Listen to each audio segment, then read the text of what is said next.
YS Jaganmohan Reddy ప్రజల్లోకి వస్తుంటే విశేష ఆదరణ లభిస్తుందంట.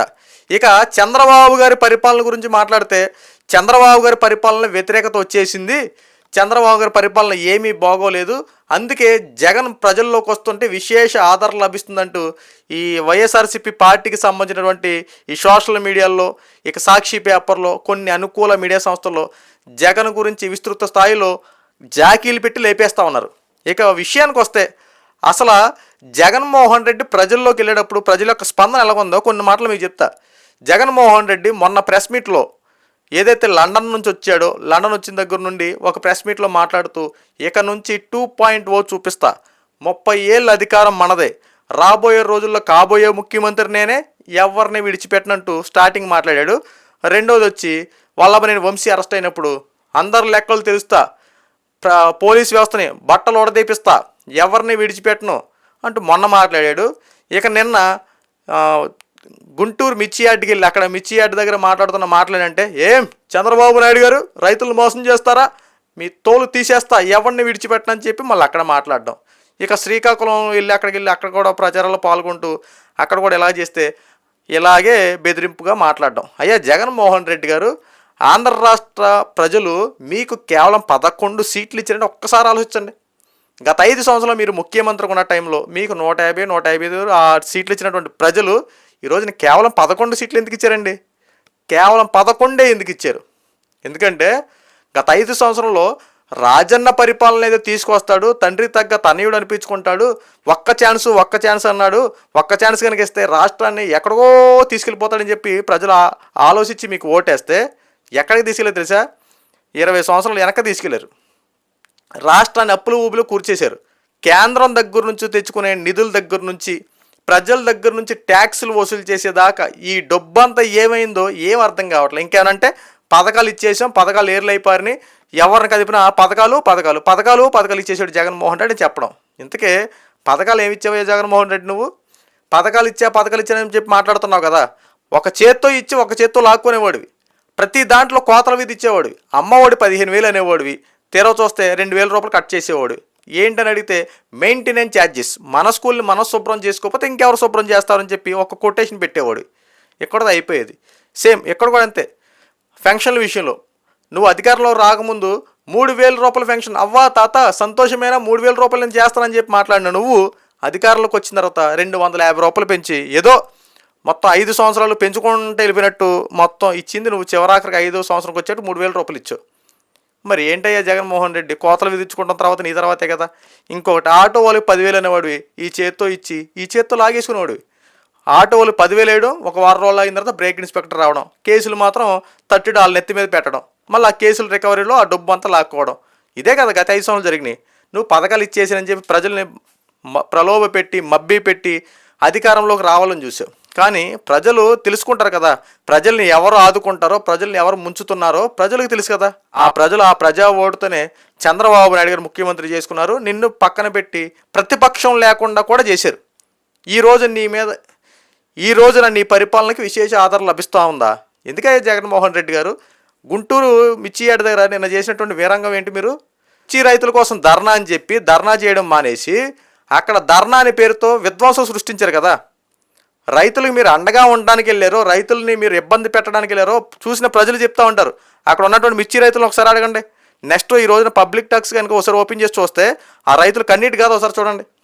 వాళ్ళు చేస్తున్నటువంటి ఆ మిర్చి పండిన పంటను అక్కడ తీసుకొచ్చి ఆ టిక్కిలన్నింటినీ గిట్టుబాటు ధరకి పెంచండి అని చెప్పి ఏదో మీరు అక్కడ ధర్నాకి అసలు మీకు అవకాశమే లేదు, అసలు పర్మిషన్స్ లేవు, అయినా సరే మీరు వచ్చి ధర్నా చేశారు, వెళ్ళిపోయారు. ఆ రైతుల దగ్గర ఉన్నటువంటి ఆ టిక్కీలన్నింటిని ఇష్టానుసారంగా తొక్కేసి ఆ మిర్చినంతా సర్వనాశనం చేశారు. ఒక రైతు దగ్గర నుంచి ఏకంగా 14 టిక్కీలు దొంగతనం చేశారండి మీ ధర్నా పేరుతో. వైఎస్ఆర్సీపీ పార్టీ సంబంధించిన కొంతమంది ఏం జరిగింది అక్కడ? టిక్కీలు దొంగతనం చేశారు, ధర్నా పేరుతో దొంగతనాలు చేశారు. ఇదేనా ధర్నాలంటే? ఇదేనా మీరు రైతులను ఆదుకునే విధానం అంటే? ఎక్కడ చూసినా అవినీతి అరాచకాలు, అధికారంలో ఉన్న అవినీతి అరాచకాలే, అధికారం లేకపోయినా అవినీతి అరాచకాలే. ఇదే కదా గత 5 సంవత్సరాలు జరిగింది, ఇప్పుడు కూడా జరిగేది. ఈ రోజున మీకు మళ్ళీ అధికారం ఇస్తారా? 30 ఏళ్ళ అధికారం మీకే ఇస్తారా? ప్రజల్లోకి వస్తే శాలువాలు సన్మానాలు చేయాలా? అక్రమ అరెస్టులు చేసేస్తున్నారు మీ అందరినీ. ఎందుకంటే జగన్మోహన్ రెడ్డి గారు లేనిది ఉన్నట్టు ఉన్నదిలేని క్రియేట్ చేసి మాట్లాడడం. మీరు ఒకసారి వెనక తిరిగి ఆలోచిస్తే మీరు గత 5 సంవత్సరాల్లో ఎవరైనా సరే ఇలా ప్రశ్నిస్తే వాళ్ళని విడిచిపెట్టారా? ప్రభుత్వం చేస్తున్నటువంటి అవినీతిని కనుక ఎవరైనా ఏలెత్తి చూపితే వెంటనే వాళ్ళ మీద అక్రమ కేసులు పెట్టడం, పోలీస్ స్టేషన్ తీసుకెళ్ళడం, చెత్త కొట్టడం, బయటకు వదలడం, ఇదే కదా గత 5 సంవత్సరాలు చేసింది. ఈరోజు మీరు ఎన్ని ధర్నాలు చేస్తున్నా కూటమి ప్రభుత్వం మీ మీద ఎందుకు యాక్షన్ తీసుకోవట్లా? ప్రజాస్వామ్యంలో ఉన్నాం. ప్రజాస్వామ్యం విలువలు కూటమి ప్రభుత్వం తెలుసు కాబట్టి ధర్నా చేయండి, న్యాయబద్ధంగా చేయండి, ధర్నాలు చేయండి, ప్రజా అవసరాలు తీర్చే విధంగా ప్రజల అవసరాలు ప్రభుత్వ దృష్టికి చేరువయ్యేలా ఆ రకంగా మీరు ధర్నా చేయాలి. కానీ ధర్నా పేరుతో మీరు ఎంత దారుణంగా ప్రవర్తించారో ప్రజలన్నీ చూశారు. ఎక్కడ చూసుకున్న దౌర్జన్య పరిపాలనకు మీరు శ్రీకారం చుడతా ఉన్నారు, బెదిరింపు చర్యలు పాల్పడతా ఉన్నారు, పోలీసు వ్యవస్థని బట్టలు ఓడదీస్తా అని చెప్పి మాట్లాడుతూ ఉన్నారు. వాళ్ళు ఏంటి సార్ మీరు? వాళ్ళు పోలీసు వ్యవస్థను బెదిరిస్తూ ఉన్నారు, అటు చేస్తూ ఉన్నారు, వాళ్ళని బెదిరిస్తూ ఉన్నారు, బెదిరింపు చర్యలకు పాల్పడుతూ ఉన్నారు కదా. 2.0 చూపిస్తారా? రాబోయే రోజులు 2.0 చూపిస్తే ఎవరిని విడిచిపెట్టినా మాట్లాడుతున్నారు కదా. ప్రజలే మిమ్మల్ని విడిచిపెట్టి పక్కకి గెంటేసి వదిలేశారండి, మళ్ళీ మీరు వదిలిపెట్టనని చెప్పి మాట్లాడతాం ఏంటి? ప్రజలకి జగన్మోహన్ రెడ్డితో అవసరం వద్దని చెప్పి ప్రజలే మీకు పట్టం కట్టకుండా పక్కన పడేసి కేవలం 11 సీట్లు ఇచ్చి మూల కూర్చోబెడితే అయినా సరే మేము ప్రజల్లో తిరుగుతాం, ప్రజల్లోనే ఉంటాం అంటూ ఎంతవరకు కరెక్ట్ అండి? వాటము నుండి పాఠాలు నేర్చుకోవాలి, కానీ వాటము నుండి కూడా మీరు ఇంకా ఈ శవ రాజకీయాలు చేసుకుంటాం, బురద జల్లే రాజకీయాలు చేయడం ఎంతవరకు కరెక్ట్ అండి? ఆంధ్ర రాష్ట్ర ప్రభుత్వం ఈ రోజు చేస్తున్నటువంటి పరిపాలన ఒకసారి చూడండి. అన్నామాట ప్రకారం 7 నెలల్లో ఆల్రెడీ సూపర్ 6లో 2 పథకాలు ఇచ్చింది. అభివృద్ధి పనులు ఒక్కటొక్కటిగా చేసుకుంటూ వస్తూ ఉంది.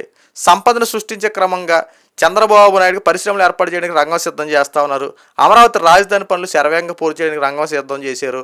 పోలవరం ఆంధ్రుల జీవనాడిగా చెప్పుకునే పోలవరాన్ని పునఃప్రారంభించి మళ్ళీ పనులు వేగవంతం చేశారు. మీరు చేసేవాళ్ళని చేయనివారు బురద జల్లే రాజకీయాలు చేసుకుంటా, శవ రాజకీయాలు చేసుకుంటా కూటమి ప్రభుత్వం మీద విమర్శించే పనిగా పెట్టుకున్నారు తప్ప, అరే ప్రభుత్వం చేస్తున్న పనికి మనం సహకరిద్దాం, ఆంధ్ర రాష్ట్రం అభివృద్ధి చెందితే మొత్తం మనకు ఉపయోగపడద్దే, ఎందుకు బురద జల్లే రాజకీయాలు కనీసం ఇలా ఆలోచించరు. మీరు ఒక ప్రెస్ మీట్ పెడతారు, ఆ ప్రెస్ మీట్ అయిపోయిన తర్వాత మీకు సంబంధించిన వాళ్ళు ఇక మొదలు పెడతారండి, అమ్మో ఇక తగులుకుంటారు అంతేగా.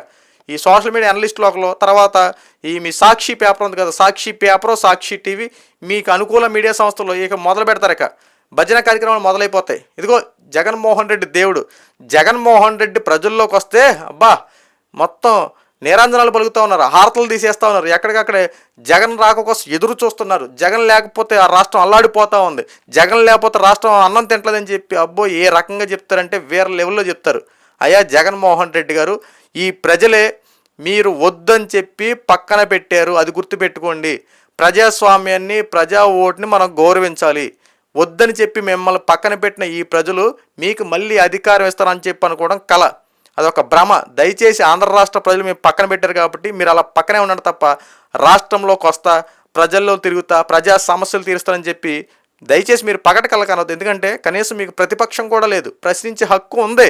కానీ ఆ హక్కుని ఎలా ఉపయోగించుకుంటారంటే దౌర్జన్యాలు చేయడం కోసం, అల్లర్లు సృష్టించడం కోసం, శాంతి భద్రత భంగం కలిగించేలా మీ యొక్క పనులు కనబడతా ఉన్నాయి. దయచేసి కూటమి ప్రభుత్వం ఎవరైతే శాంతి భద్రతలకు భంగం కల్పిస్తున్నారో వాళ్ళ మీద కఠిన చర్యలు తీసుకోండి. ముఖ్యంగా జగన్మోహన్ రెడ్డి మీద కనుక యాక్షన్ తీసుకోకపోతే కూటమి ప్రభుత్వానికి పెద్ద పెను ప్రమాదం రాబోతా ఉంది. ఎందుకంటే జరిగేది జరగనట్టుగా, జరిగేది జరగబోయేటట్టుగా మ్యానిపులేట్ చేయడం, గ్రీన్ మ్యాట్ విజువల్స్ చేయడం జగన్మోహన్ రెడ్డికి వెనతో పెట్టిన విద్య. అందులో భాగంగానే చిన్న పాపతో కూడా రాజకీయాలు చేయడం మొదలుపెట్టాడు.